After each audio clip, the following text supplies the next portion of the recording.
Hey everyone, I'm Jacob, And I'm Chris and we're just a couple of Nimrods listening to Green Day. on WCPR. What's up? It's been a while. It has been. When was the God's Favorite Band released? I think I was It was looking. like 2018? I was looking. Our most recent episode was Mother's Day of 2018. Oh, right, we did Piano Man. Yes, and that was the most recent episode in the Creed. Was it the last time we talked about Green Day? Between us? No. No, God no. On this show? God's Favorite yes. Band? No.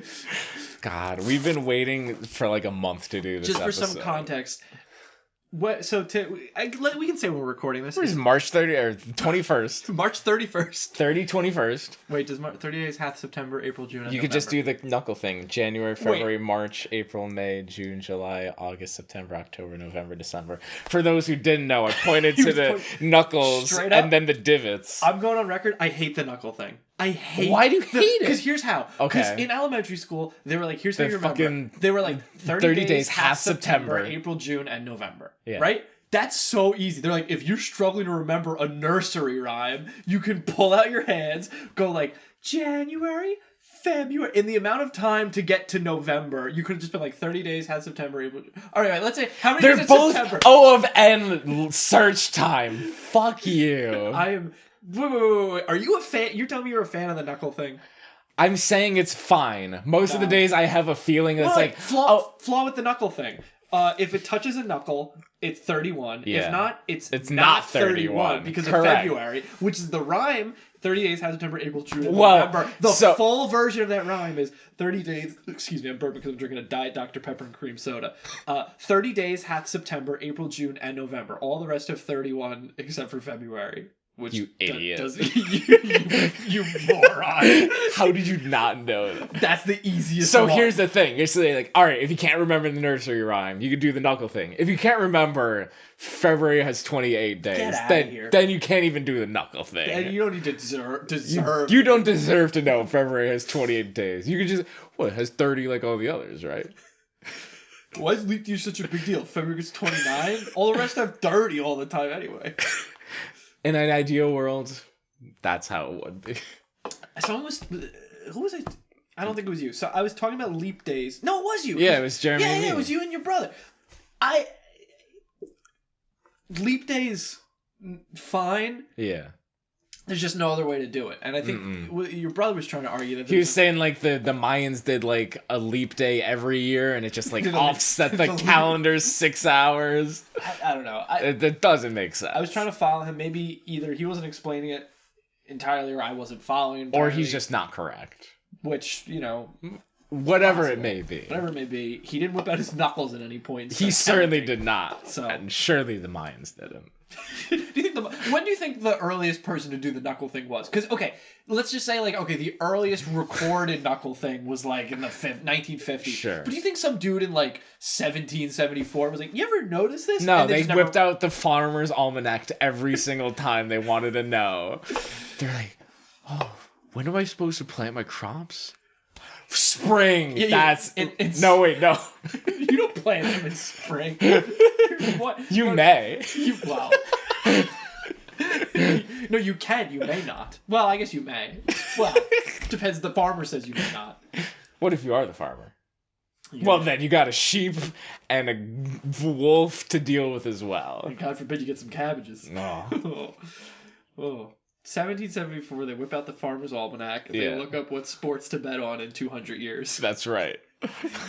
Does Farmer's Almanac do that? That's the Sports Almanac Oh, from Sports Back to the Almanac. Future Part 2. It plays a pivotal role.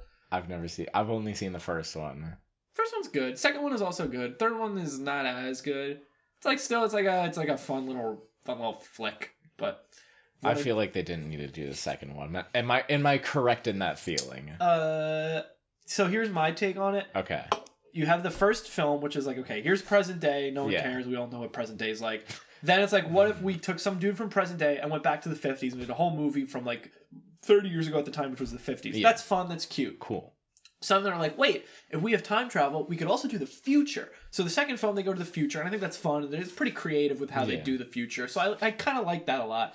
And the third film, it's like, well, we did the past and we did the future. That's it. I guess let's just do a different past. So they do like it's like a Wild West. Yeah, I had an inkling. It's like Wild West. Why does that resonate with Back to the Future? Like, I don't know. I feel like it's like you did the past, you did the future, so you just the past again, only different. You can do the future that's different. The whole fun of the first film is when he goes to the past, he knows everybody and like has relationships with these people, even if they don't know it, like his mom, his dad, the bully, whatever. Mm-hmm. But when they go to the West, it's not really, they don't really have that, so it's just kind of like, what are we doing?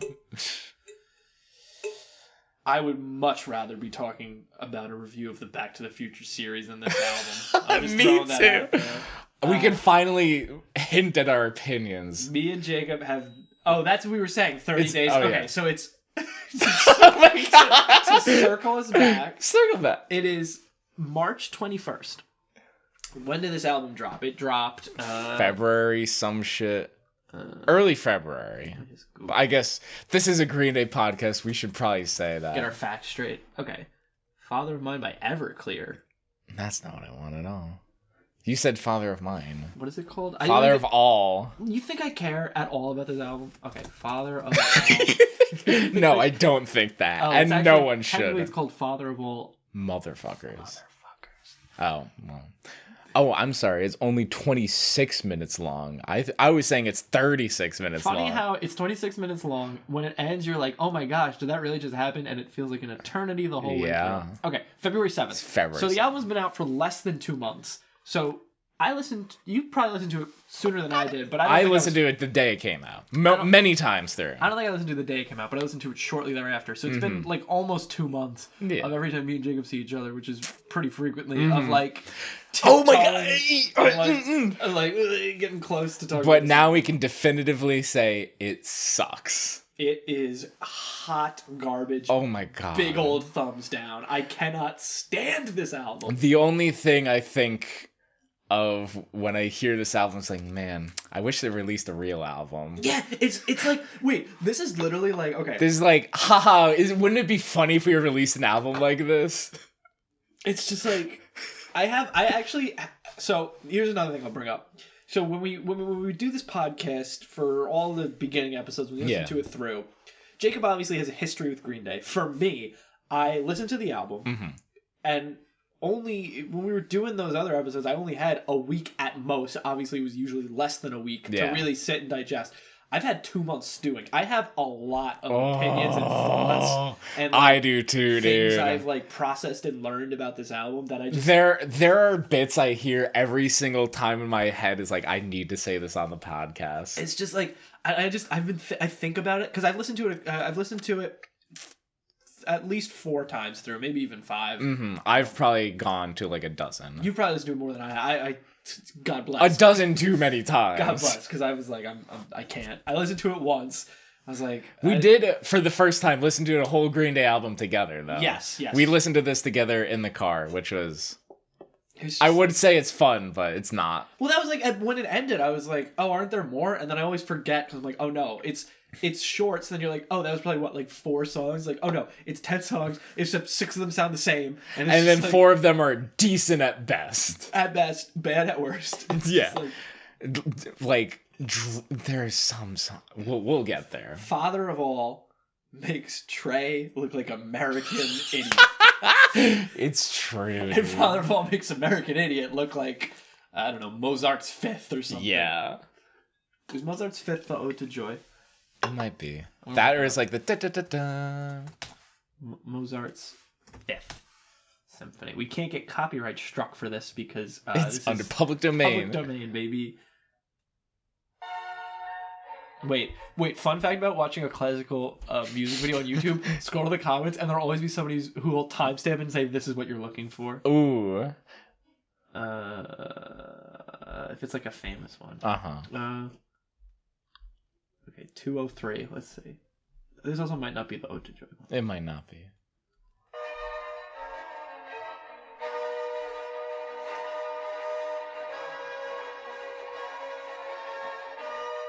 Alright, Mozart's Fifth makes American Idiot look like American Idiot. Yeah. I give it a big old thumbs down to Mozart's Fifth. Blew it for me. Aw. Blew it. I think Ode to Joy is Mozart. What is it? Eighth? Ninth Symphony. Oh, it is Beethoven. Oh, wow. We Ode just to don't Joy know is Beethoven. anything. Oh, well, which was Mozart did Heads Up. God. I didn't plan for that to happen. It just kind of happened. Of course. I think that was Für Elise, though, is it not? Nah, Für Elise is there's a couple. Für Elise is also Beethoven. But I think the song you're referring to is... Yes, yeah. This is Für Elise. You were saying that was Mozart, though. What's Mozart's... Wait, I'm just going to literally search Mozart famous. Top 10 Mozart songs. Here we go. Okay. Oh, this one. Da, da, da. Could anyone say this is Mozart? Maybe not. What, you can't recognize the Queen of the Night from Die Zauberflöte? Zauberflöte? Oh, maybe that's the Magic Flute, which is a play I have seen the Magic Flute live in full Italian. Really? Yeah. Or German, whatever language it is. Did you like it? No. Because it was 4th grade, and it was like a big thing that my 4th grade elementary school music teacher would be like, it's such like 4th grade's the best year for music because you get to go to the opera. The opera, the thing kids like.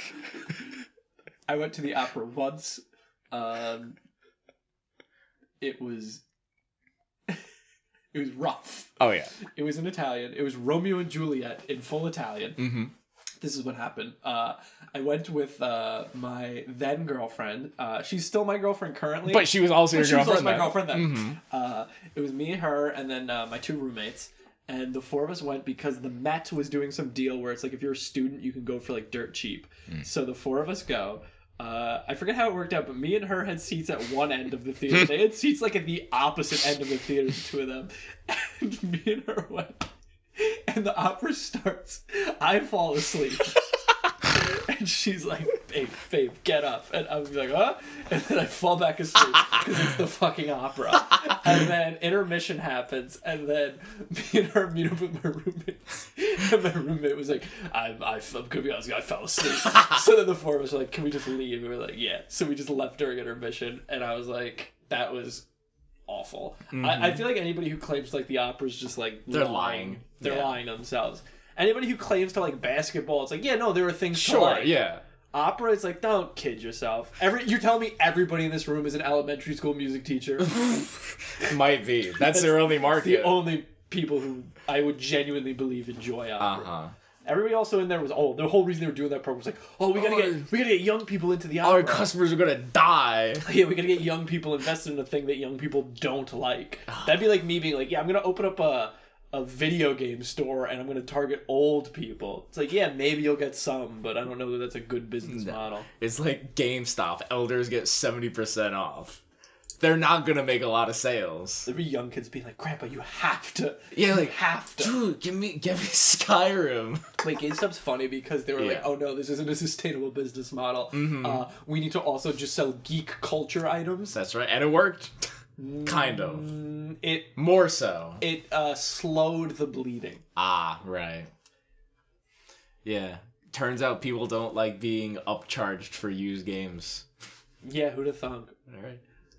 And like in theory, it makes perfect sense. Like, all right, we'll buy the games for cheap and then sell them for more, and then people will keep doing that. But then people are like, well, I'm just not gonna buy them. They're like, no, wait, we didn't consider that. Also, I feel like GameStop and EB Games, which became GameStop, right. I feel like was an interesting service in like 2005 where it was like, I have all these games and I'm just gonna throw them out, and Games was like, well, we'll buy them from you, and it's like, oh, that's cool. Yeah. Or if you're like, I kind of need an older used game, Games was like, oh, they have them.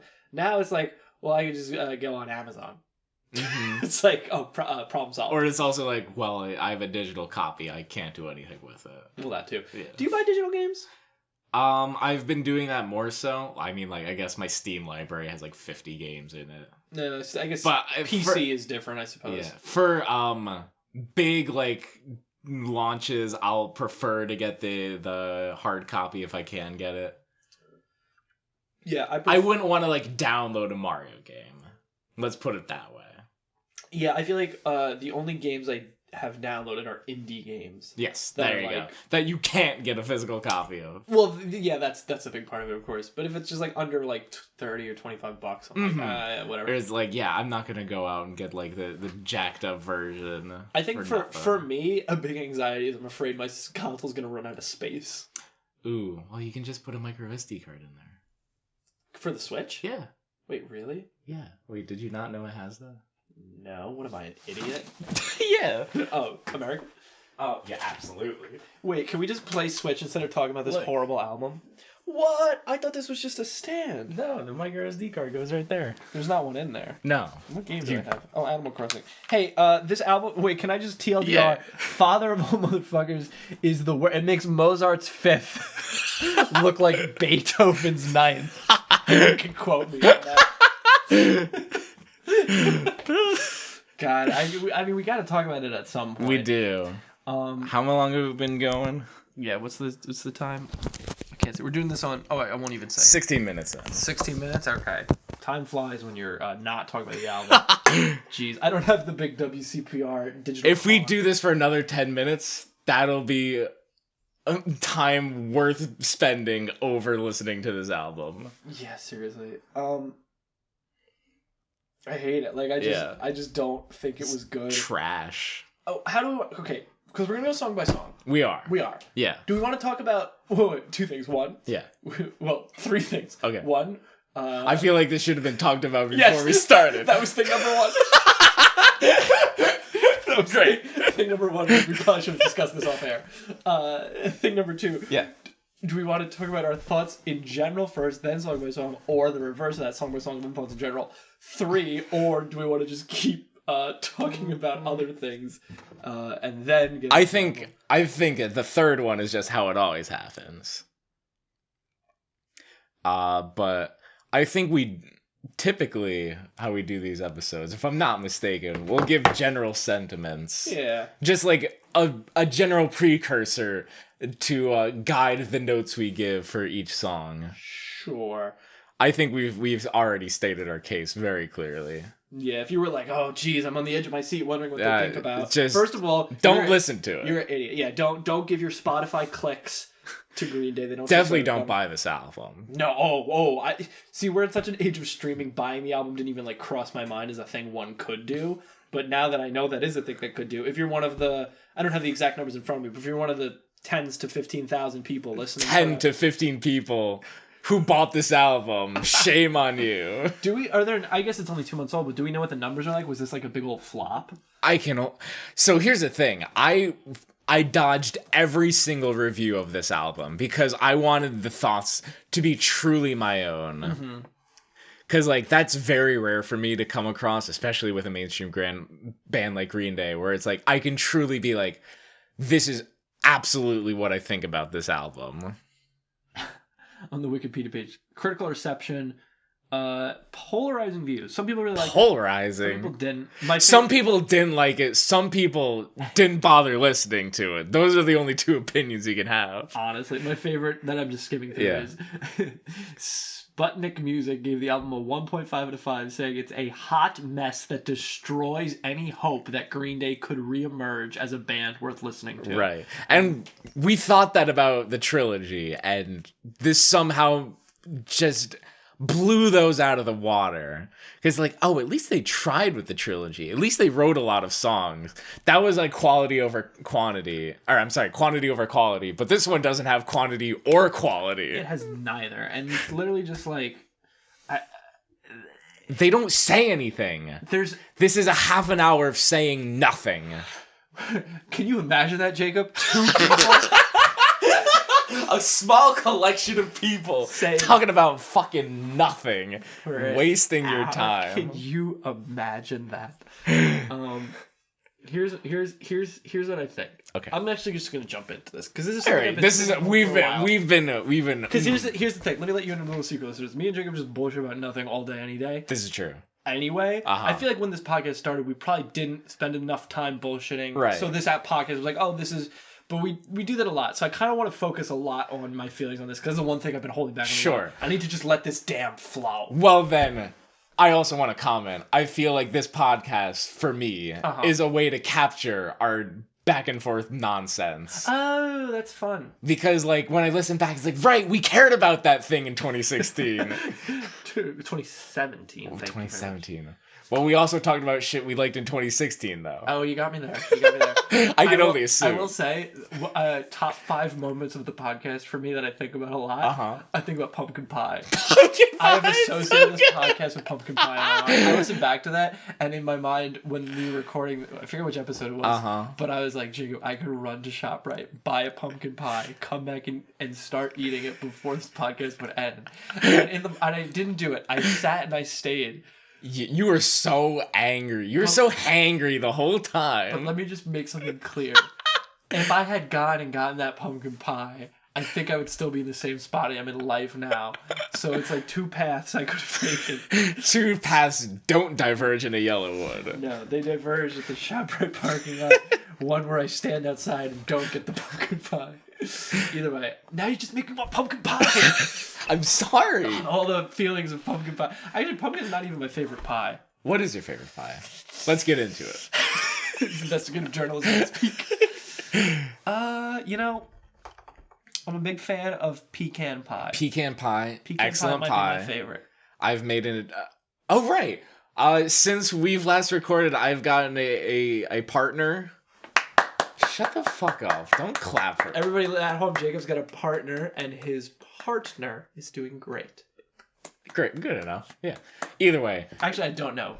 Not great, actually. Oh, well, we can talk off mic about it. We're not going to talk off mic about it. We don't talk about our partners. I've spent 3-4 hours with this guy's partner, so. She's doing all right. She seems fine. She's hanging in there. She seems... as aw. That's a reference to a bit that I wanted to do but forgot and didn't do. To her or for this show? Earlier today. Well, I'll tell you later. But, okay. Yeah, she's doing great. Anyway, go on. Okay. We Isabel and I, my partner's name, not to dox her. Not to dox her, but her home address is. No, I won't say it. No one's gonna know anyway, though. I don't know her home address, so if you don't say I'll send it to you later. That's a bad idea. I'm gonna send her love letters. That'd be awesome. I'm gonna sign them from you, so she'll think it was you. That'd be even better. Wait. That sounds great. Let's do it. Either way, yeah. We've made a pecan pie together, and that was really sweet. She said it was like the best pecan pie she's ever made. I'm like, aw, I helped. I like that. You say pecan pie? Yeah. I say pecan pie. I don't know which one of us is right. It can't be both. There's... What? Yes, it can be. What? What words can be spoken differently? New Yorkers say it like this, though. I'm just saying, a minute is a minute amount of time. My jaw just dropped. You can't see it. You did a visual gag in an audio podcast. It won't be the last time. It certainly won't be the first. Is that $1 bill? Cha-ching, cha-ching. You didn't even make the dollar signs come out. I know you can. Oh, there you go. Now you did it. Cha-ching. Pecan pie is good. I like a warm apple pie with a scoop of vanilla ice cream, which I think a lot of people do like that also, but it's good. I think that's overrated. Let's talk about pies we hate. I'm a big old thumbs down for blueberry. I could see that. My dad is very big into blueberry. Thumbs down for me, dude. I don't hate it, but like, yeah, it's definitely one of the low tier pies for me. I like pumpkin. Whatever. I feel like there's not that many types of pies. What? But then you look into it, there's actually like 1,000 pies. Yeah. Like, all right, have you ever had chocolate silk pie? Probably not. That's good shit. I feel like I'd like it. So that's like, take chocolate and then mix it with like sour cream and heavy cream and whipped cream. And then just like put that in a chocolate crust. That's good stuff. Would ShopRite have it if I went right now? No. What pies would they? None. If I left you to do the podcast, they might have like a coconut cream pie, which is I like coconut cream. I'm fine. Pie. I've made a coconut cream lemon meringue. pie. I'm okay with. Oh, that's pretty low. Key lime, I like. Key lime, I was gonna say that's good. Key lime pie. Ooh. Oh, strawberry rhubarb, that's good. Yeah. Cherry, I like cherry pie a lot. I don't know that I've had cherry pie. I remember from my birthdays, my grandma would be like, "What kind of dessert would you want?" Because like she's a very big baker, and I always be like, I was like, "Oh wait, is this even possible?" Because like it's not something you'd see in stores, but it's like, can you do a peach cherry pie? She's like, absolutely. And then I got them like, ooh, that's good. Sounds delish. Oh yeah. Oh, that sounds so good. Mm-hmm. Speaking of grandmas and dessert, I went to my grandma and grandpa's house for dinner recently-ish, was a few months back. Mm-hmm. And my grandma, when she offers me food, I always gotta say yes. Yeah. I'm not a big tea drinker, but if she's like, "Would you like a cup of tea?" I gotta say yes. If it's my grandma asking. Of course. So we made dinner, or she made dinner, and then I had it, and then she was like, "Oh, now that we're done with dinner," she's like, "Would you like some tapioca pudding?" She gave it to like my grandpa, herself, and me. And I'd never had tapioca before. My only knowledge of it was in like kids' TV shows. That's like the go-to gross food that grandparents and older people eat is like tapioca pudding. And kids are like, ew! So that was all I knew about it.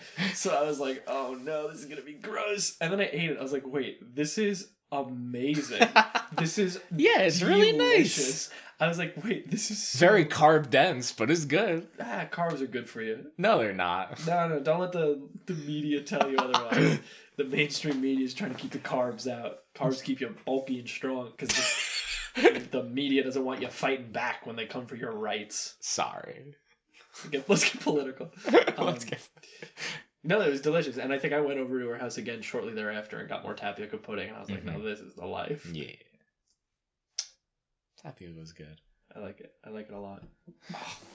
Is there sugar in tapioca pudding? Yes, of course there is. That's why it's good. Yeah. I don't want to date this podcast, but I'm... You may. I don't want to date this podcast. We already did! We literally said the date we're recording it. I've been off sugar for a few weeks, and it's killing me. It's the hardest thing I've ever had to do, which is sad and pathetic. But here we are.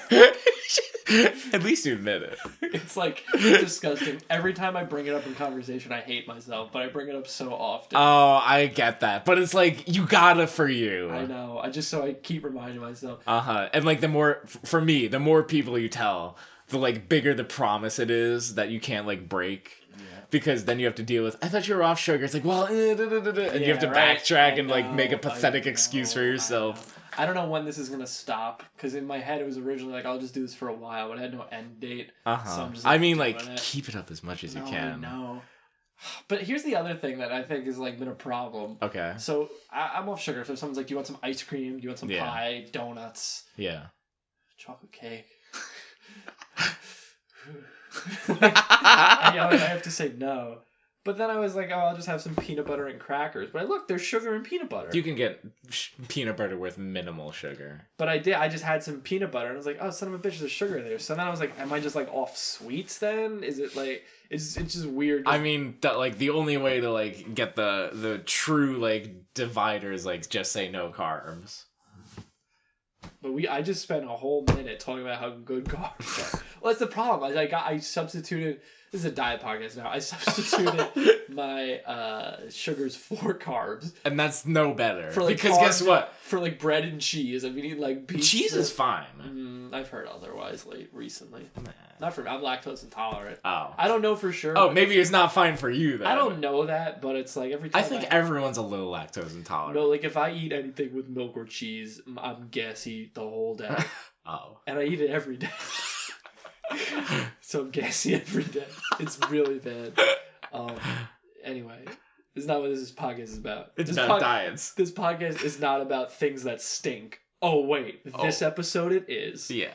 And you can quote me on that. Mozart's Fifth, you're going down. This is a takedown podcast for Mozart's Fifth. For blueberry pie. For sugar. The knuckle thing. The knuckle thing.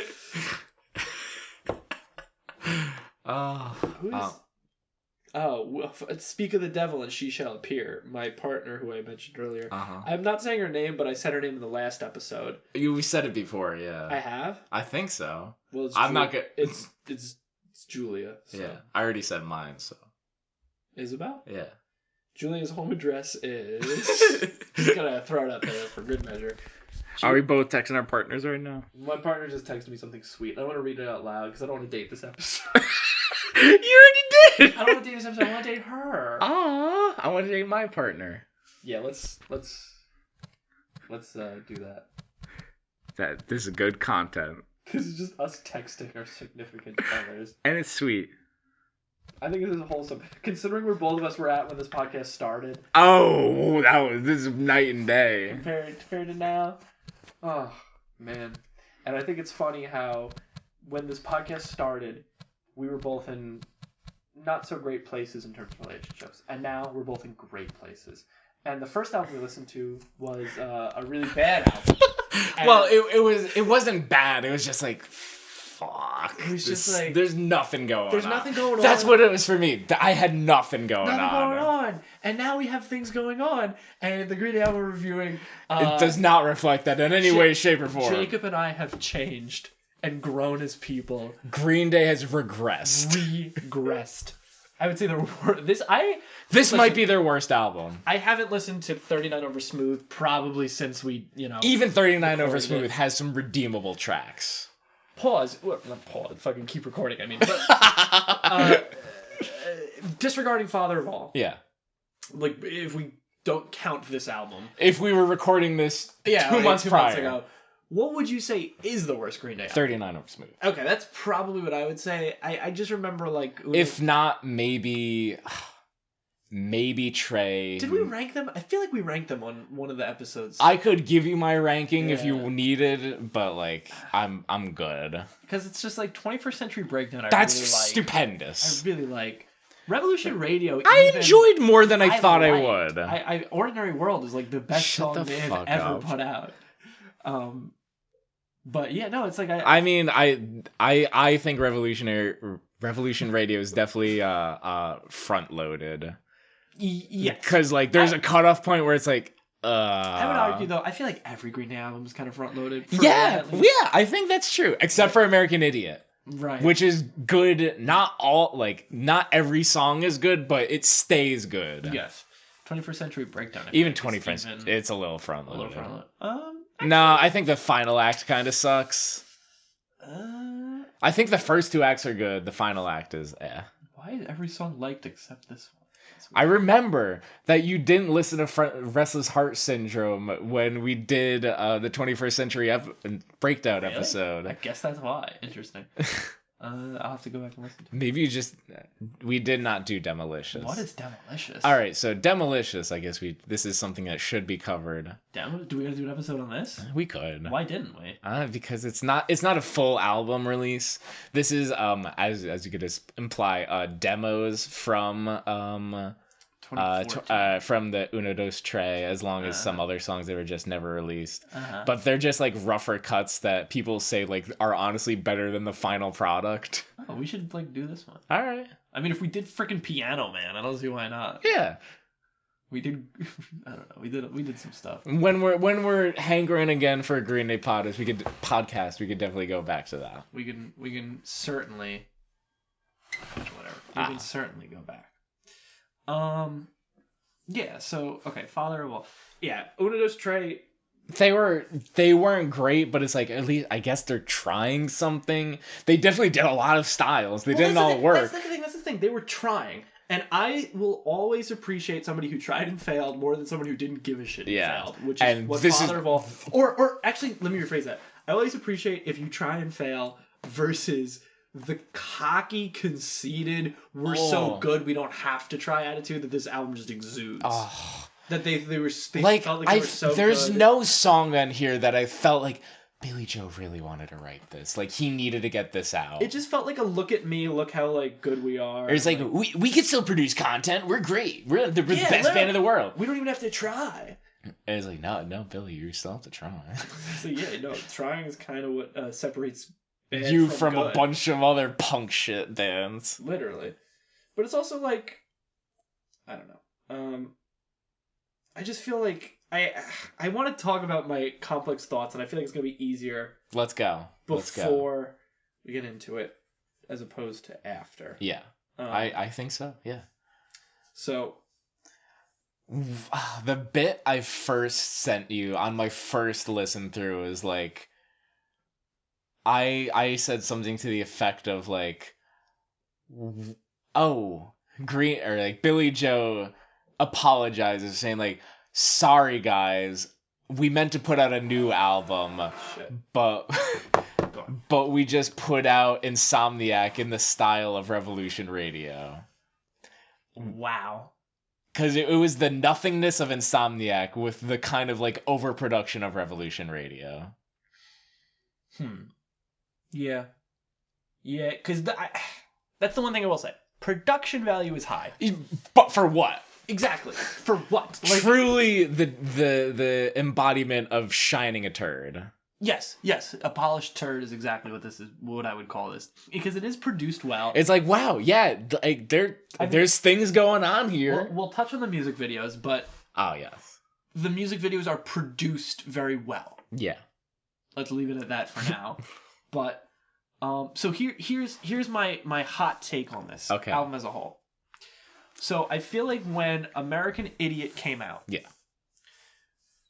the theme of that album seemed to be a lot of political criticisms, resentment, anger, distrust, distrust, all these feelings. Yeah. That it was post 9/11, everyone is like, yes, like we need this right now. So here's what I think. I think that when that song came out, a lot of people were feeling that way and maybe didn't know how or didn't have an expression of it. So when American Idiot came out, a lot of people were like, yes, this is how I've been feeling. And all these people latched on to that. It's like, I'm isolated. I hate the war. I hate that I can't do anything. Right. So when that album came out, I feel like a lot of people latched on because they were like, this is how I feel, right? So I think that as Green Day has gone on and as time has gone on, I feel like, and I noticed it especially in Father of All, and I think it might even be true for some of their albums as you work backwards. Go on. I don't think Green Day is as smart as people give them credit for. I think American Idiot was popular not because they had a lot of smart things to say, but because they were the only ones saying it on such a widespread appeal. Because when I look at Father of All, I'm like, okay, I see what they're trying to say, and I just honestly think it's shallow. I don't. I kind of get a little bit. To me, everything on Father of All is just a rewrapping of stuff they've already said. Sure, the one where I feel like it the most is Oh Yeah, where it's like I feel like I kind of get. Even if I don't, it's just like the music video at least helps with whatever they're trying to say. Right, but I just think it's like, wait, I don't think Green Day has actually been as deep, as smart.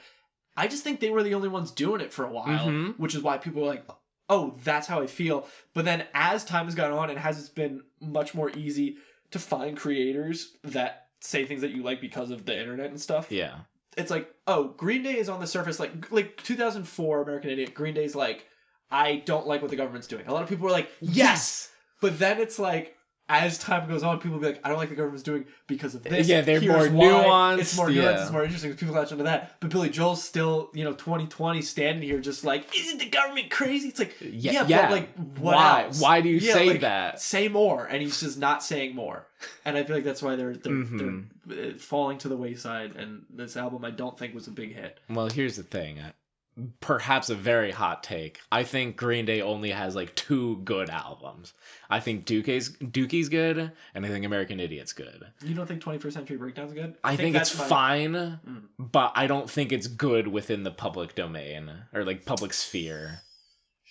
I don't think everyone's being like, oh my god, 21st Century Breakdown, that album spoke to me. Because like Dookie, that was them coming out being like, all right, we're going to go balls to the walls. Every song in here is going to be a hit. And it was a lot of stuff like dealing with like growing up and just like the feelings you have as a young adult of like the anger and like just don't know what to do with yourself. And then, as you said, American Idiot was what it is. Yeah. But every other album isn't that. Right. It's just like, oh, well, now we got to make more songs. And, like, maybe there's a song in here, there, that, like, means something. But a lot of it's just like, why did you even write this? What does this mean? Well, that's, I think, what is tricky as they've gotten more popular. I feel like, I fully believe what you said with Dookie and even American Idiot. They had something to say, so they wrote an album. Yeah. Whereas I feel like, again, as time goes on, they needed to make an album, so they found something to say. Yeah. Which is never going to be as good. It's like, even Billy Joe has admitted, Nimrod, they wrote the lyric. I'm sure I said this on the podcast, but they wrote the lyrics for the songs in the studio. And he's like, that album is a lyrical nightmare because of that. It's just like, I feel like if you don't have anything to say, don't say it. Don't say it. If you're just forcing it, I think a big stance I have in terms of creativity and creative projects in general is I personally think never do something just for the sake of doing it. Yeah. Which is a thing that I feel like I've fallen into that trap a lot, where it's like, oh well, we should do this, so let's do this. It's always better to, I feel like this is good. Like, have an idea and then do it. I feel like so many times I'm like, oh, well, I have to... I mean, I do sketch comedy, so I was like, okay, I gotta write a sketch. I don't know. It usually gets a laugh if we do this. Let's just do this. Where it's like, no, I have a reason. Yeah, it's always the audience is always gonna know. Always gonna be better, and that's what's happening. I know. I'm listening to this album. I'm like, Billy Joel, you had nothing to say, and the few things I think you had to say, I don't really care. I don't really care. What this album feels to me is that, like, their manager came up to them like, hey, Green Day, you haven't put anything out in 4 years. Chop, chop. They're like, all right, well, here you go. It feels like they spent 2 hours in the studio, and then this is what came of it. But they just gave it to their mixers like, all right, have fun. I want to believe that, but I think they did do work on this, though. No, but I feel like, oh yeah, especially that music video, he seems so smug, like, yeah, this is good. Like, that's the vibe I'm getting from it. Like you're saying what they said about Insomniac was just like, I don't know, we threw it together. Nimrod. Right. He's like, oh, Nimrod's like, yeah, I don't know, we threw it together. It's like, okay, but I feel like with this one, he seems like he's like proud of it. It's just like, well, I haven't heard much of him talk about this album because I was just trying to keep my opinions for myself. I will say it is interesting that I feel like I've seen very little advertising. I haven't heard anyone talk about this album without me bringing it up explicitly. Which is, I remember Una do Tre was advertised. I couldn't take a minute of my life without seeing an ad for that back in 2009, 2010. Now it's like, oh, Green Day did a new thing. I barely know. I don't think, like, this is not on the public radar. If you told them, like... Which is weird, because according to the Wikipedia, it says it, like, charted on Billboard and stuff. That doesn't mean anything. US Billboard 200, it topped at number 4. Rolling Stone, it topped at number 6. And rock albums for Billboard topped at number 1. Which is, like... But, like, that's just, like, the radios are like, well, let's put out, like, Green Day put out a new album. Also, Billy Joe is almost 50. He's 48 years old. He just turned 48 right as the album released. This does not sound like the nuanced perspective of someone who's lived a full life. This sounds like the perspective... You know what I think plays a big role? So, here's something I will say. Okay. A big problem that I feel like plagues a lot of comedians, and I think Chris Rock is a very noticeable example of this. Chris Rock's early stand-up is like connecting with his audience of working people from the perspective of a dude who's like a working man. So a lot of it's like, isn't it crazy how your boss is doing this? And a lot of people are like, yeah, it is. That's funny. I watched his latest special on Netflix a while ago. I think it came out maybe like a year or two ago. And a lot of his bits seemed very much like, isn't it crazy when you're a limo driver? And it's like, most people are like, wait, I don't have that. Like, it happens. Chris Rock is one example. I think even Dave Chappelle falls into a little bit of like, or Jerry Seinfeld is a bit. It's just like, people, when they get big and famous, just live such a different lifestyle. It's like, you can't. And one thing I do kind of like is Eddie Murphy has said that when people are like, Eddie, you got to do stand-up again. He's like, look, when I was hot in like the 80s, he's like, I was able to connect with the audience because I lived that life. He's just like, I just don't, like, the life I live is not one that an audience will connect with. So he's like, I don't want to do stand-up. And I kind of like that. But it's just like, I feel like Billy Joe's fallen into that trap. When he was in his early 20s, he was a guy who was like, I relate to everybody. Yeah. Now he's like king of the world. He's freaking Billy Joe Armstrong. Like, everybody knows him. Even if you don't listen to Green Day, you could probably recognize him. The life he lives is so not what it was. No. I can't imagine. He plays to sold out stadiums. Like, all the time. You think this guy has ever, like, gotten something stuck in a vending machine and, like, you know what I mean? No, he has someone get it for him. Exactly. So it's just like, it's going to be so hard to write a good connected album when you're that big. And that's just a problem I think that plagues a lot of artists, not just musicians or comedians, but anybody. When you creators. When you get big, it's harder to make good content because being big becomes I wouldn't such a big say part. good content, relatable content, perhaps. Not relatable might not be the right word. Yeah, Because like Hollywood directors make amazing content, debatable, well, grandiose content, whether or not it's good or not. That people see and like, I like this, I relate to it. And like, they are, of course, not living lives people can understand. I suppose that's true. But I think that they maybe have lived that life. Yeah. Even if not, maybe in more recent memory than Billy. I don't know. I mean, it's hard to say. But I think in general, you have to at least be... Actually, I don't know. I mean, unless you, like, yeah, if you're Martin Scorsese. But I feel like a lot of directors probably don't get recognized on the street a lot. Or I don't know. No. You know what I mean? I don't know. I'm not... We're talking out of our depths now. As opposed to every other thing we talk about on this podcast. We're talking about pie, and I can tell you, we're very knowledgeable. We're pretty smart about pie. You know what one thing I know a lot about is? What is that? I gotta tell you. I'm a big fan of girls. Me too. Let's talk about girls, dude. International Women's Day was some time ago. And it was a darn shame Jacob did what he did. I'm sorry. Formal apology to women. I really wanted to set the world record for eating the most French toast in one sitting. And I dedicated my attempt to all the women of the world. And I was 2 pieces shy. I know. And I put on a little too much butter on the final helping, and I couldn't do it. And the grand prize was $1 million, and you were going to donate it to women's activism. Yeah, to women's activism. So I'm sorry. Are we making light of an issue? I think we're just having fun with a thing in the background that is important. Yeah. Anyway, so International Women's Day. Anyway, International Race Day. Oh my gosh. The thing that Jacob I would like to apologize again. Now you see, I thought I could plant the biggest tree in the world. I got a seed, I put it in the ground, I waited, and I waited. This guy waited for weeks. Turns out I put it in sand. Not gonna grow in sand, bud. I'm sorry. I mean, I didn't do anything for those days, so I guess you. I think that makes you worse. Oh no! I at least tried. Unlike Billy Joe, he did not try. Tying it back to how bad this album is, I love it. Yeah, I don't like this album. Do we want to just jump into song by song? Let's see where we're at. We're 47 minutes in. That's about time we would start. I'm sure we're going to have a lot of things to say. So let's fucking go. Okay.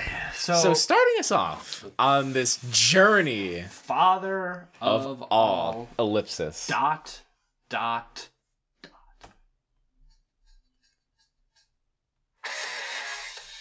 Okay, this kind of sounds like Green Day. Cool, yeah. Oh, okay, yeah. Yeah. What the fuck is that? What is that vocals? Ooh. Pause it.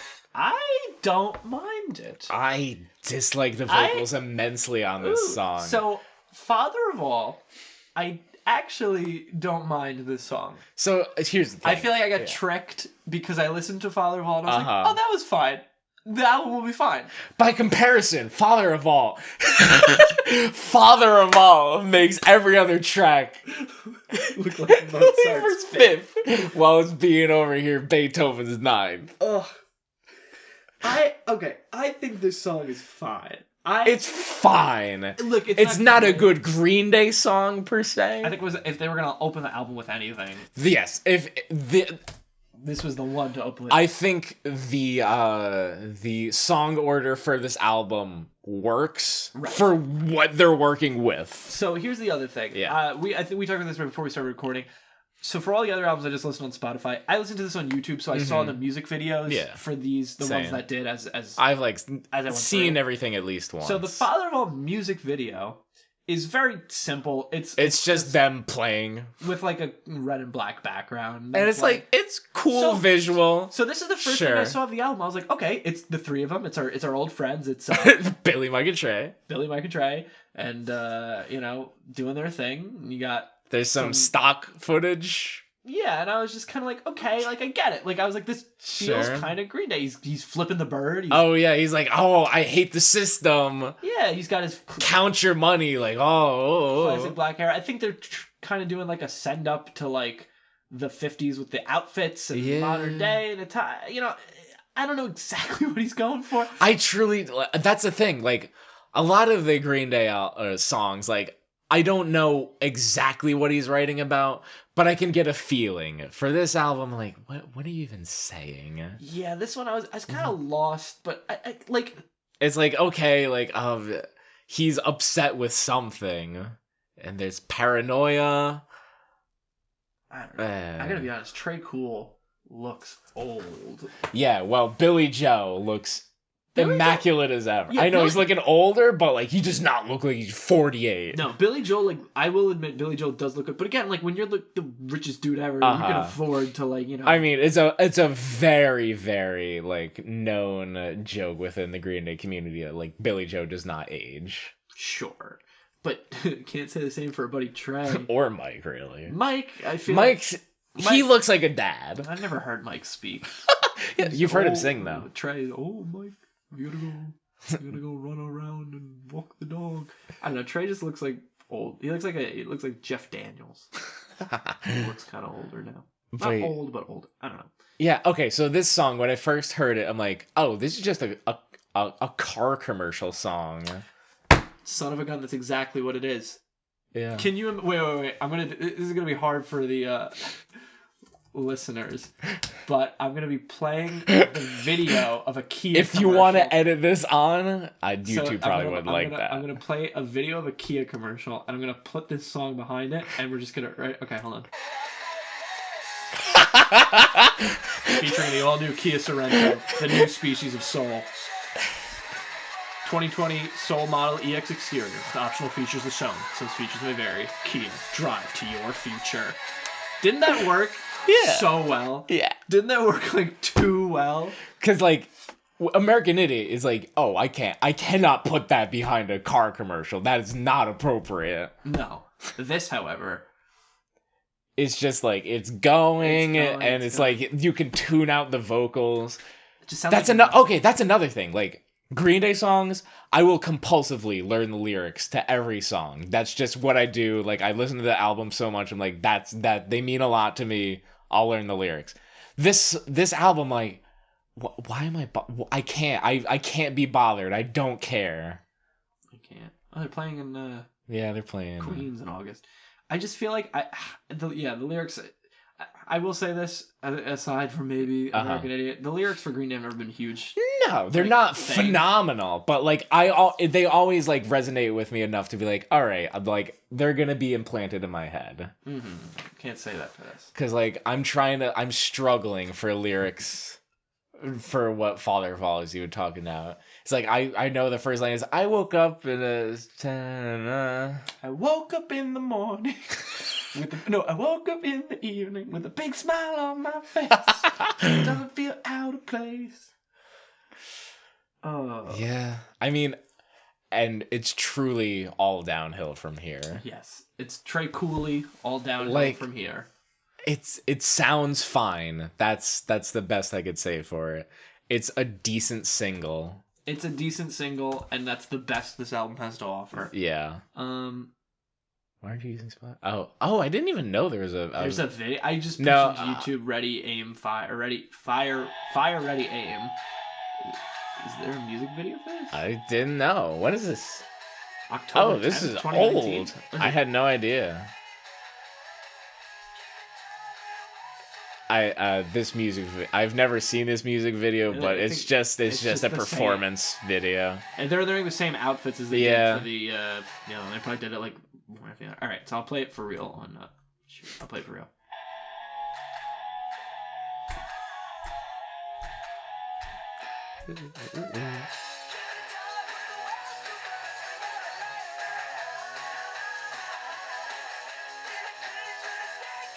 So I think this one's also fine for what it is. At least it's short. It doesn't overstay its welcome. Yes. And this is probably one of the most Green Day sounding tracks on the album. Yes. So again, I feel like I got tricked because Father of All comes out. I'm like, okay, that was it's like a kind of a new sound for them. Right. But like you could still hear Billy Joe in there. Ready, fire, ready, aim. I was like, yeah, that was a Green Day song. Sure, like yeah, that's okay, fine. That's a second track. We can let it slide. And then I was like, I feel like it just is nothing though. Like, yeah, I don't know what they're talking about. Like feel it's like oh, they're war, I guess. Ready, fire, aim, or ready, fire, ready, I aim. don't know.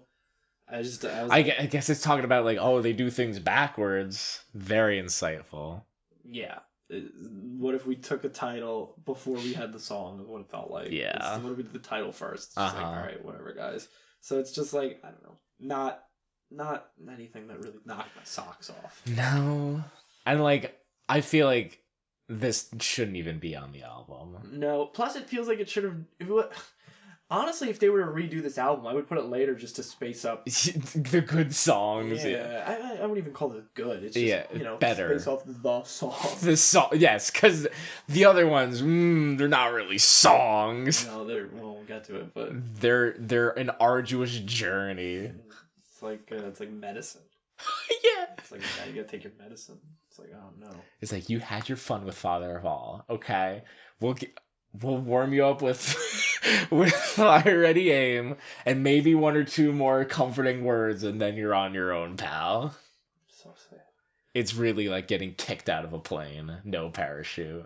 You just fall, and then you just hit the ground, and you go, ugh. Oh my god, it's over. I'm glad I'm no longer in that traumatic experience, and I can deal with this pain. You can hold this pain. All right. But yeah. I really don't have much to say about It's Fire, Ready, Aim. It just feels like a continuation of a Father of All. Well, I feel like a lot of Green Day songs do kind of blend into the next. Yeah. That is like a. I don't think that was intentional though. I just think it sounds samey. Mm-hmm. Okay. And like I guess one more thing to comment on musically is like I guess I appreciate they had like the keyboard pretty prominent. There's like do do do do do do do. That's something I notice about the song. Something. Let's go on to "Oh Yeah" with an exclamation mark. In case you were curious.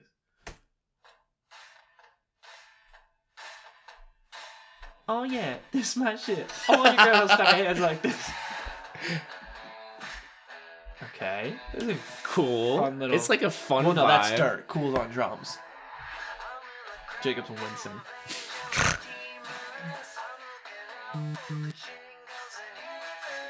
Okay. That part right there. Mm-hmm. I'm going to replay it. Please. That little sound, the heathens, that's like you look through, you're in a locked room. Uh-huh. And you look through the keyhole of the door out of there. And you look through the keyhole and you get a tiny little glimpse into what this could have been, into old Green Day. That little heathens, that's the Billy Joe sound that I know. That's the sound that I know we could be getting. That's the sound. But also, that's kind of just a lifted melody from fuck. It's off of Revolution Radio. I'm more talking about like the way he says I know, but like but it's like very copy and pasted from Revolution Radio. Interesting. But just like that little vocal there. Yeah, the way he does that, I'm like, that's where he is. That's what it should be. So when I heard that, so just for a little glimpse, Father of All, I was like, okay, ready, fire, ready, aim. I was like, all of it. The first two songs are just him shouting, essentially. Right. I was like, oh, we're back to the sound. But then the song goes on, and it's absolute terrible. It's so bad. I want to just like, I'm gonna throw in the music video for Us because this. First of all, I do love. Wait, play it more. Okay, wait. I'm gonna play it. Yeah. Wait. Hi, it's Trey Cool from Green Day. I love the way Trey Cool says Green Day. He puts the accent on the second syllable. I think that's hysterical. I think that's the best thing to come out of this album. Hi, it's Trey Cool from Green Day, and I'm gonna show you guys how to play our new song called "Oh Yeah." Oh yeah. I can't believe that that's a thing that exists. His like tutorial thing. Hey, it's me, Trey Cool from Green Day. We're a band that started a long time ago. Maybe you've heard of us. Maybe it's like fuck you. Like I don't know. I thought it was just silly and cute. Oh, wait. maybe fuck you is the wrong image. It was more of just like, if you don't believe your audience knows, I feel like the whole image of Green Day is I think you know who we are. The Yeah, fact that I think Trey it's like- Cool is like dad sitting you down and be like, hey, it's Grandpa Trey. uh-huh. I know your dad probably doesn't talk much about what I do, but it's just like it's fun, it's cute, but it's so off-brand for Green Yeah. Day. Like Trey, I shouldn't be thinking of Trey Cool as silly and cute, you know? Mhm. That shouldn't be what Green Day is. And if you want to say, well, they evolve and change, it's like, well, for the worse. I'm trying to find it. Where?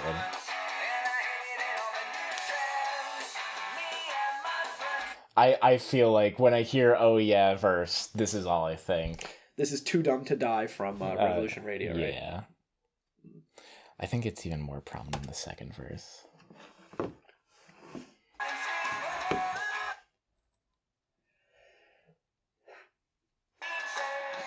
Yeah, there it is.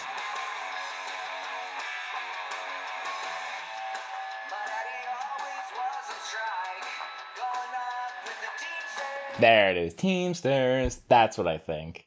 Heathens. It's the same shit. Here's the thing. Uh-huh. I think Father of All has just made me like Revolution Radio more. Yeah, straight up. Because I feel like It made Revolution Radio go to be like, oh, this is like a new thing. As soon as Father All came out, a switch in my head flipped, like, I'm nostalgic for Revolution Radio. Yeah, right. I was like, oh, can take me back to the good old days. It's making Revolution Radio look like like 21 Guns or something, or 21st Century Breakdown. Yeah, it's just like it makes me appreciate that album more. Anyway, so the music video for Oh Yeah, it's interesting. It can be summed up in 2 words. Phone bad. And it's like, guy, like Billy Joe is acting like social media is isolating us and nobody's talking about it. It's like, Billy Joe, where have you been for the last 5 to 10 there years? have been where everybody's thousands, about if not hundreds of thousands of songs about this exact topic. So you've written songs about this, Billy Joe. So it's like, what is your new take on this? What is the new perspective? What is the new take? What is the different thing you are saying? And Billy Joe's like, well, I'm just saying the same thing again. Why? And this is where I went, oh my God. American Idiot. It wasn't that he was saying anything great or profound. He was just the only one saying it. He said it first and the loudest. Right. Yeah, first and the loudest. If this song came out, Oh Yeah came out, with this music video, I think is important, but it ties together.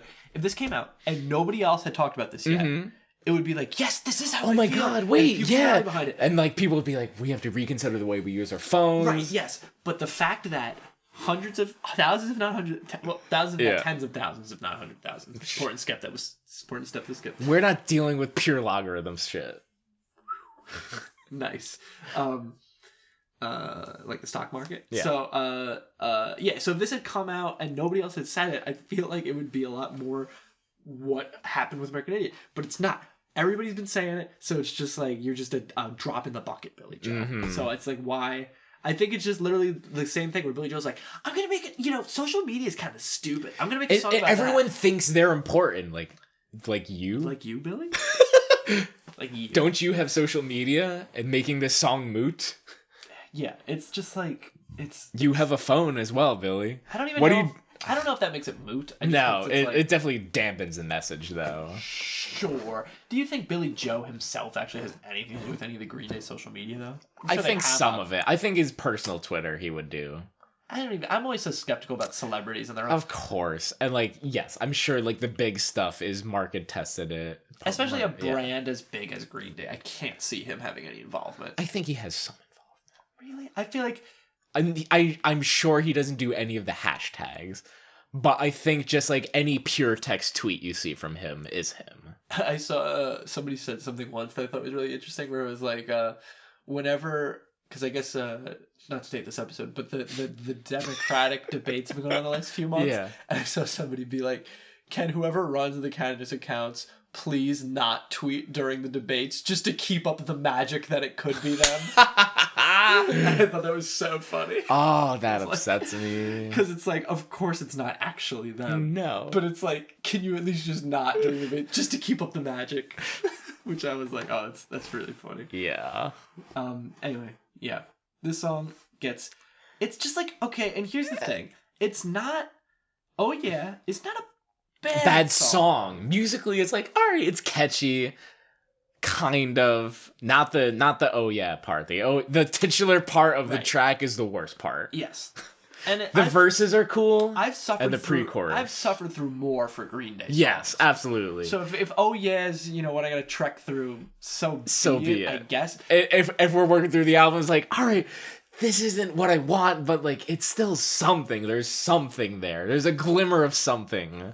Which is more than we can say about. Are we moving on to Meet Me on the Roof? Let's do it. So I'm just gonna play it.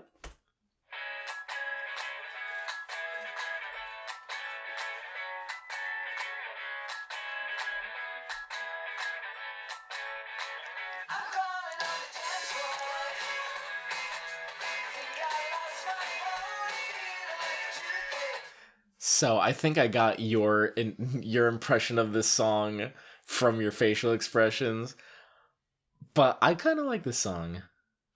Song's an abomination. This song is horrible, and I think I know why you think evil. that. This song is the bane of my existence. So here's the thing. Like, I also thought that at first, or at least I was like, what is this? But it kind of got stuck in my head, and I was like, all right, this is fun. Like, I like the chorus. Come meet me on the roof tonight. Oh, oh, oh. I like that part. The song? There are two important components to this whole Green Day experience. I agree. There is the song, the music part. There is the song, the music of it. Yeah. You know, the lyrics, the beats, whatever. There's also the music video. The music video.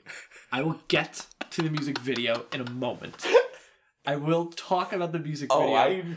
In a moment. Chris, I hope you remember when I texted you when like the album came out. I was like, make sure you watch the video to Meet Me on the Roof. Yeah. I'll talk about the music video shortly. In a moment. I'll let you have your moment. But the song itself, here's the thing. Do you listen to Alt 92.3? Yeah. New York's alt station. If I close my eyes and I think it's whatever. If I were to just listen to this song, this sounds like any other song I would hear. If I were to write a program that listened to that station for 10 hours, it would spit this out. And here's the thing. That's not bad. That's not bad. You're conforming to what's popular. Right. That happens all the time. And I'm not knocking them for that.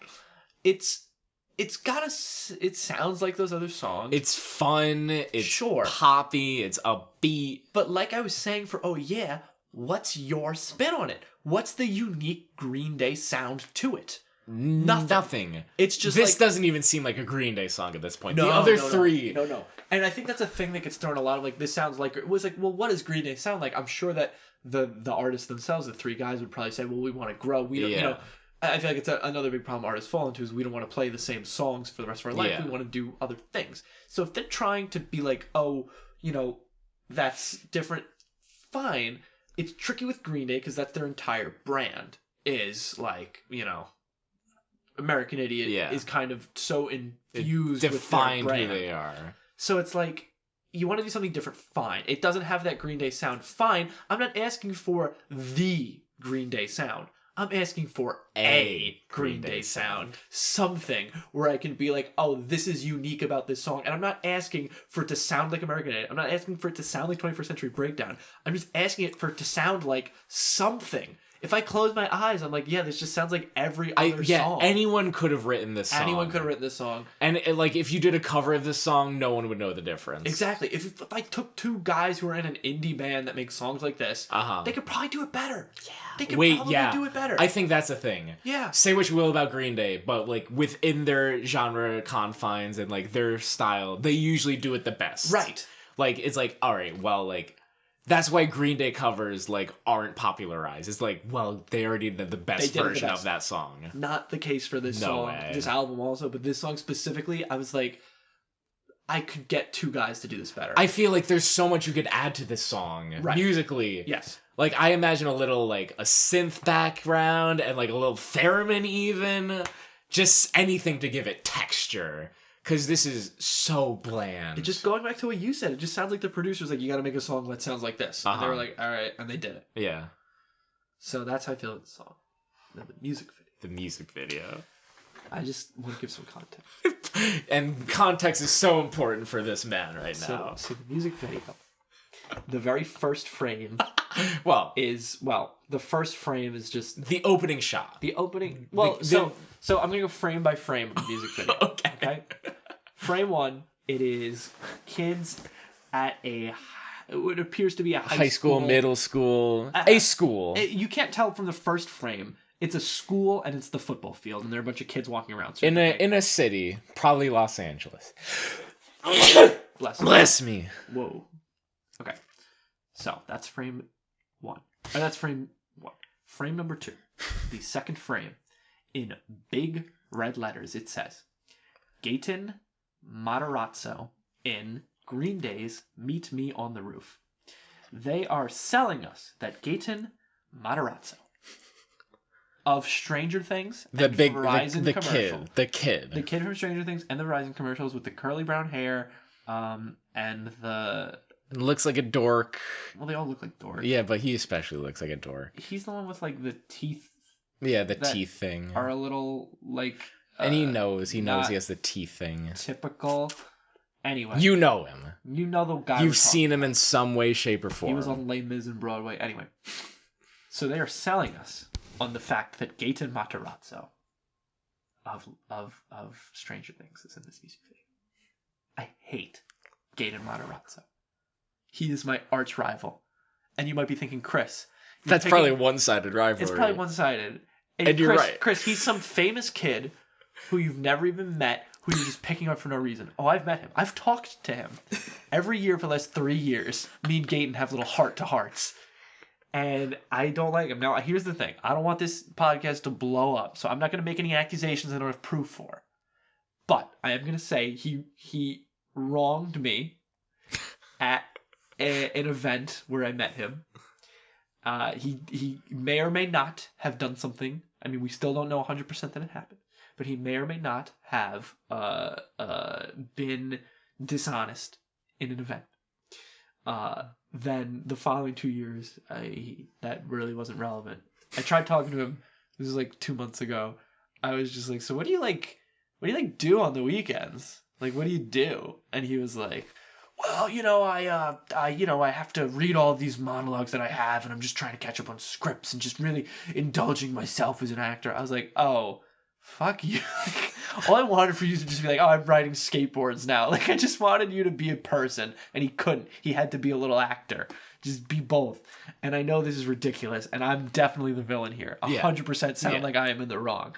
But let me tell you, the life I live is my own. I have no perspectives but my own. I've only seen my own sights and heard my own sounds. And I do not like him. So when I saw that he was in this music video, I got filled with a rage when I see him. I get filled with anger, hatred, and rage. So I have to look at his dumb little face for 2 minutes and 50 seconds, which is 2 minutes and 50 seconds more than I would like. So the plot of this music video is that... If you could call it you could call it that. Gaten, or whatever his character's name is, I don't think they ever say They it. don't. He likes this girl. None of them have names. So he likes this girl, and there's no dialogue. It's all, It's show don't tell. It's show. We can at least credit it to that much. Nah, I don't want to give it anything. So he likes this girl. So he's like, oh, hey, Green Day is performing on the roof tonight. So why don't you come with me to the concert? He doesn't even say it, though. He just leaves a flyer for her. Right, okay. So they go to the concert. All the kids are on the roof. Green Day is playing a concert. He tries to do this big stunt. A motorcycle jump. A la Evel Knievel.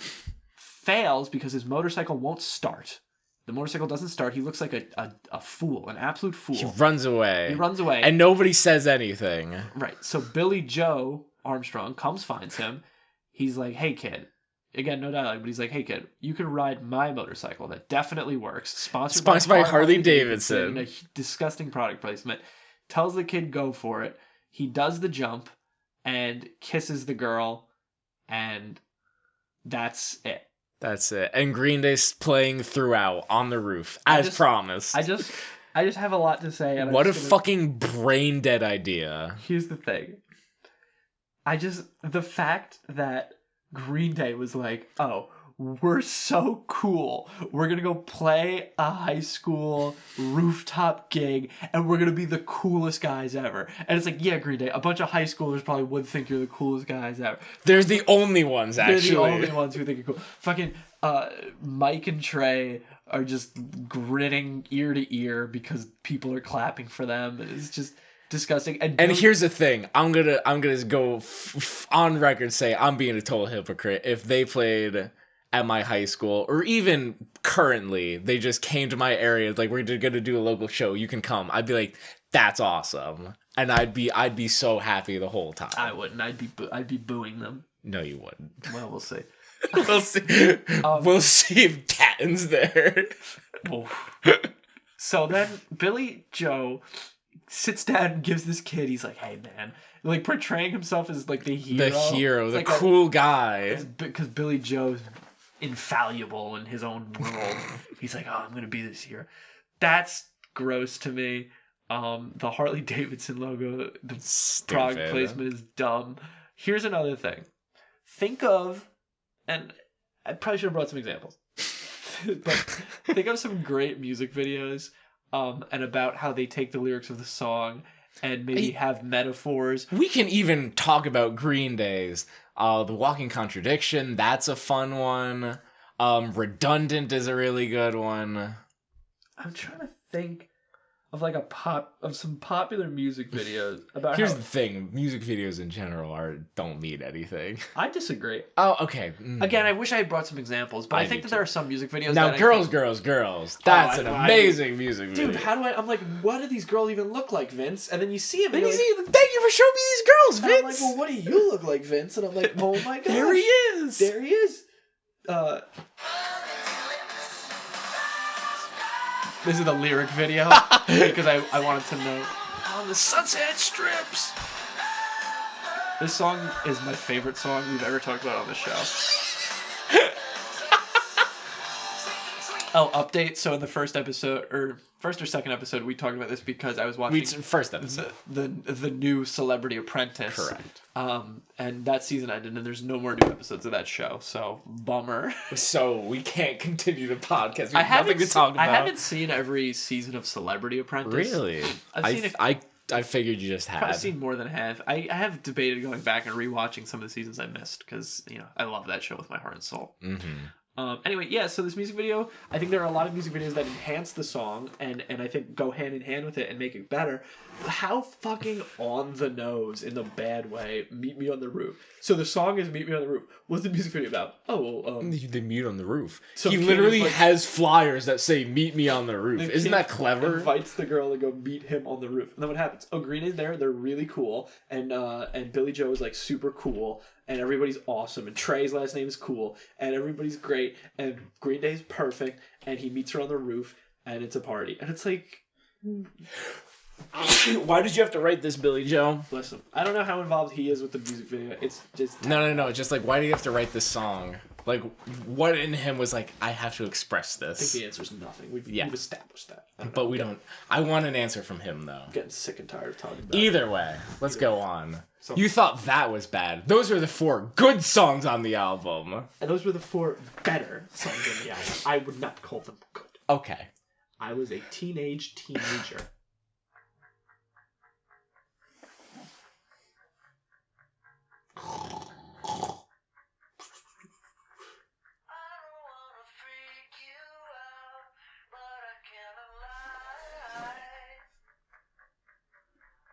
We're just gonna skip 30 seconds.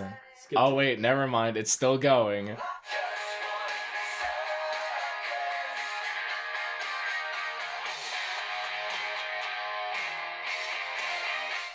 Cool, that was terrible.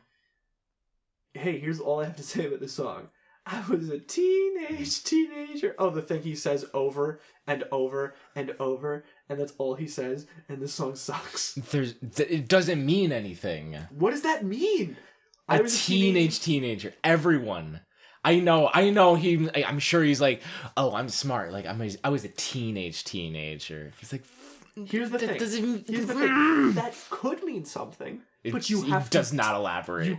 You need to tell us what that means. Or actually, better phrasing, You need to show us what that means. Musically, what that means. Show us musically what that means, Billy. What is you trying to convey with that? Oh, I was a teenager. That means what? You were angsty and rebellious? Convey to us through music. Well, Angst he was and full rebellion. of piss and vinegar.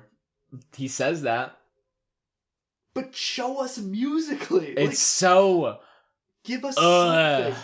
You can't... Like, if I were to write This a is song... the... I think this is the most boring song on the album. Yeah, 100%. 100% boring. He forgot to write a second verse. This first verse and second verse have not are similar lyrics, are the exact same lyrics. All we would notice, Billy, we did. I think there are like no more than 100 unique words said in this song. It's like green eggs and ham, but Green Day eggs and ham. Green Day and bad song. Oh, I have nothing more to say. This song gets a thumbs down. Oh, actually, I do have a few things to say about this. Oh, go on. I'm interested. So, like, okay. So, like, he goes on. This is the second verse, the same as the first. I don't want to nitpick the lyrics too much, but it's like, I don't want to freak you out, but I cannot lie. He never expresses what he's trying to lie about, and, like, he's not saying anything beforehand that would, like, imply lying. And it's just like, what? And then, okay. He's not saying anything at all ever on this album. Ever.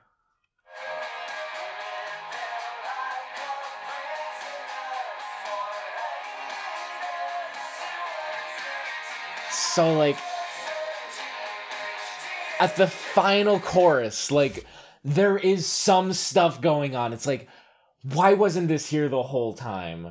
There, like, it has layers, but it's layers of nothing. Or, like, you start out with nothing, and then, like, it's trying to enhance nothing. Because, like, I love all the harmonies they do at the end, and, like, the weird instrumentals. And, like, it kind of almost sounds good, but then it's like, it's just repeating the same thing over and over. I can't stand this song. Boo. Boo. Stab you in the heart. In the heart.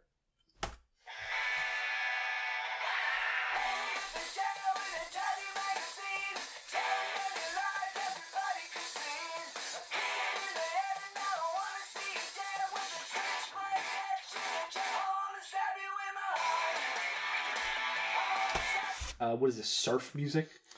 Oh, actually, do you know what this is? No, am I missing something? You are, like, you're not missing something, but Billy tricked you. Close your eyes for a sec. Okay, they're closed. We're sharing the laptop. We are sharing a laptop. My eyes are closed. Don't go through my history. I'm not going through your history. Let's just say you're going to see a lot of Green Day.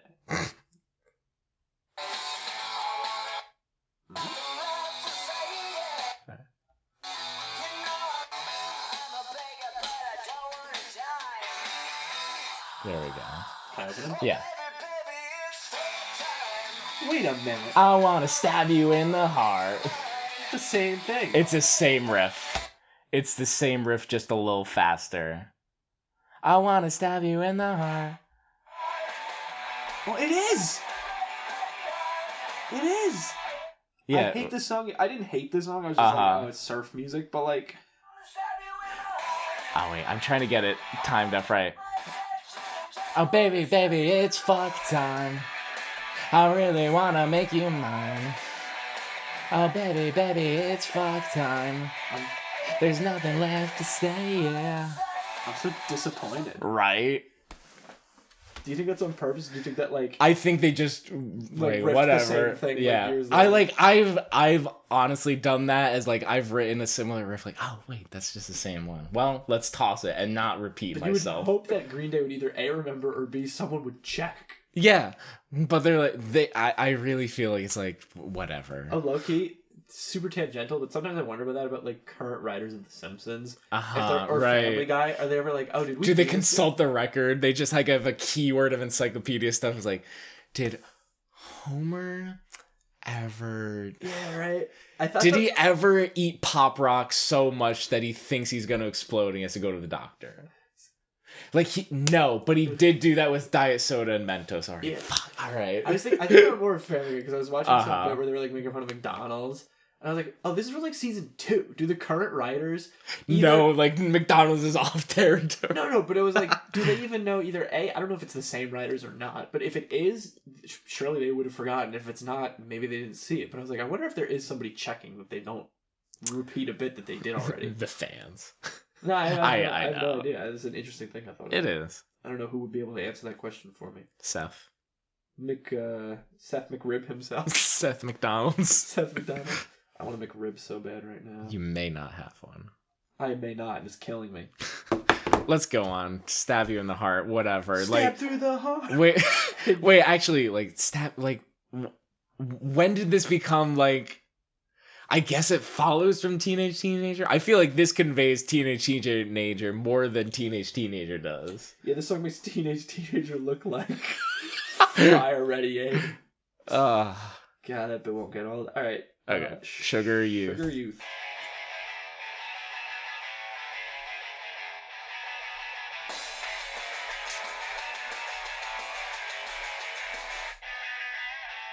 I liked that. Yeah, that's fun.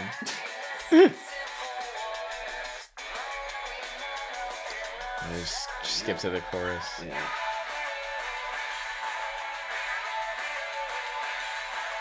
So this is my favorite song off the back half. Sure. I have my favorite off the back half, and it's not this.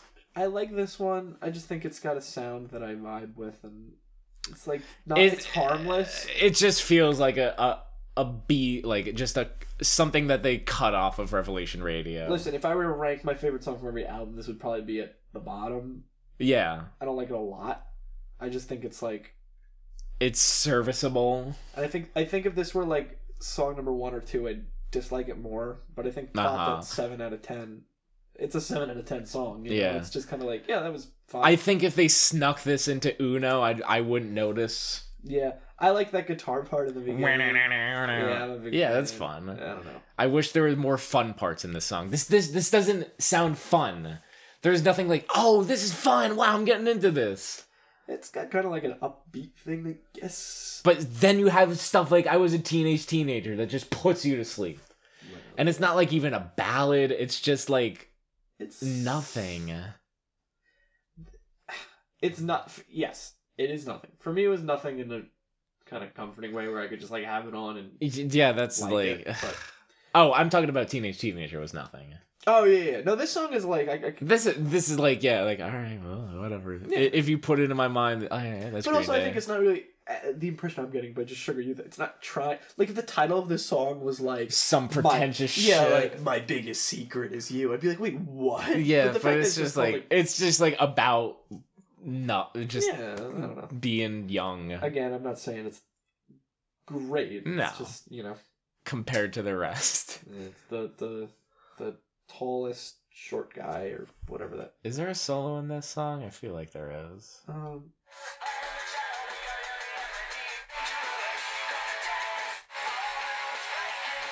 I like that. I like the part. Yeah, she's a rebel and she's dangerous. Yeah. I got a soft spot for this song. Yeah. Did you hear what I said? She's a rebel and she's dangerous. That's what that's the only thing I think when I hear this song. All right, Junkies on a High. That's a fun title. All right, this one. This one's weird, man. I don't like this one. I feel uncomfortable with this one. It's just like, what are you doing?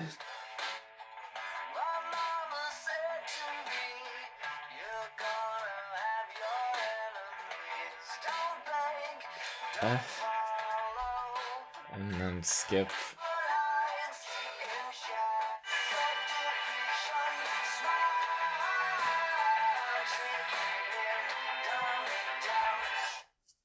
I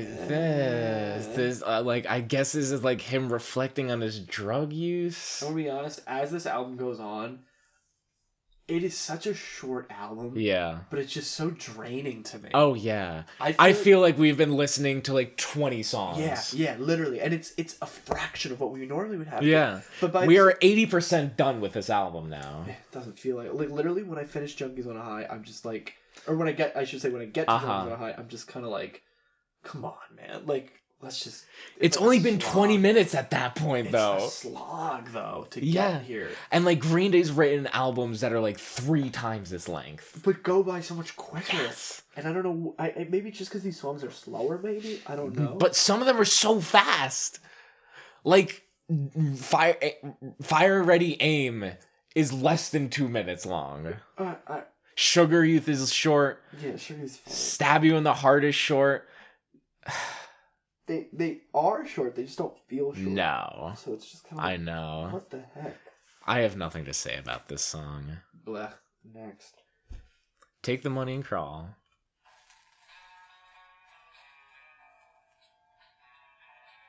I forget. Does it continue from the other one? I have no clue.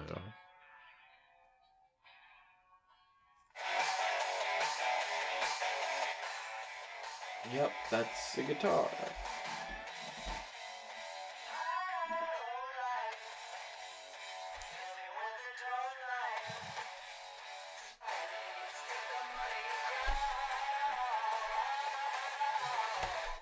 So this is my favorite off the back half.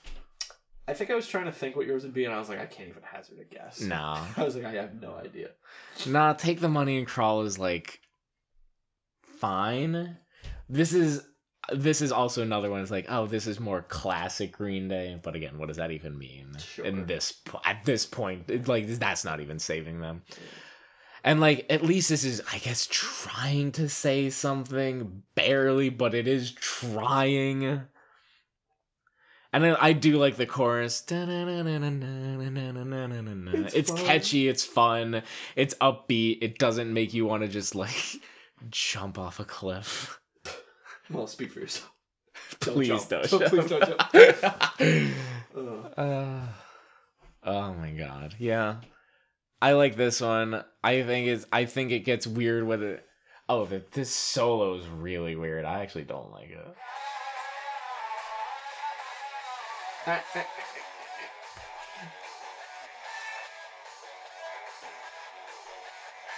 That's like weird. I think the fact that your favorite song of the album has a thing that you find weird is very Yeah. telling. Oh yeah. For what this album has to offer, or doesn't have to offer. Oh yeah. I just don't like it. It's like, it just sounds sloppy. That's what it is. It's like Billy Joe's like, I'm just gonna like press on the frets and then you put effects to make it sound decent. Yeah, it's on you. Why should I try? Yeah. I'm Billy Joe. I've been around since 1980 fucking 8. Oh, I think I have all those. The censored one. I think I have all of them if I dig. Because I never deleted them. Because like, I may need these one day. This is like my old heart has a lot of junk on here. Oh, what the heck would I have even named it? Billy Joel. Oh yeah, Billy Joel Armstrong. That was the censored one. Yeah, it said censored in the title. Minutes. I'd rather listen to this than the album. This is a better song than anything on the album. I've memorized this. This is poetry. 80. 1 minute. 1 minute. I love it. They couldn't even be bothered to handle that case. Beaver, you motherfuckers. He wasn't even at this concert. That's my favorite part. Nothing. Nothing like that. And then the guitar smash. He couldn't even break it his first try. And then Mike's like, well, alright. I guess we'll do it. Got a minute. God love you all. We'll be back. And they came back, and it was shit. And then it was good, and then it was really shit. Mike didn't even. He's like, whatever. I mean, I'm gonna get out of here. Oh no, Trey was like, I'm gonna get out of here. Mike was like, I will say, I love that while this video is happening, there is another side of this where there's some producer who's like, what do we do? Fuck. What do we do? Billy, what are you doing? What are you doing? Some managers just like, oh god. Oh, the damage control for this is gonna be insane. Billy's been under a lot of stress lately. He's going to rehab. I'm not going to fucking rehab. Yes, you are. If you want to live, you'll go to rehab. Fine, but there better be chocolate. Okay. Billy Joe like chocolate. That's canon. And finally, rounding out the album, we have Graffitia.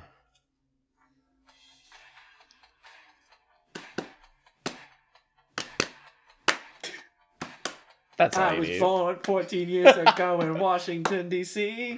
I don't want to give this song more playtime than that. My mother and my father explained the world to me. This reminds me of a very fun YouTube video called I'm Zach, which is my favorite YouTube video in all of existence. I'll play them back to back. Actually, I was going to say off air, but fuck it. I'll play them back to back right now because it is exactly what I thought of the first time I heard this song. I didn't think and that. And now when I think... Well, I also have watched I'm Zach like I know. times. I've seen it at least 3 or 4, but I know it's...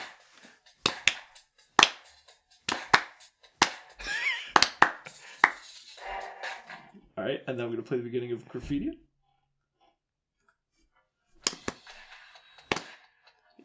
Yeah, it's the same rhythm. I was born 14 years ago.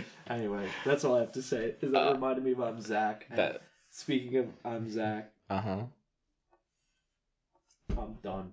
Oh, wait, I have more to say about this. Go on. I feel almost insulted by this song. Yeah? So, okay, it goes on, and, like, it sets up some melodies, and, like, I think they're subpar at best. Whatever, you have this...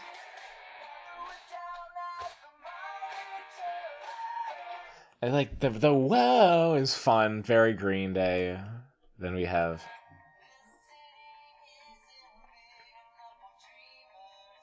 And, like, whatever.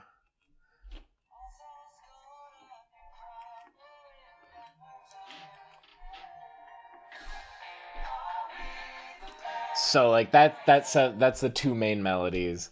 And then at the end,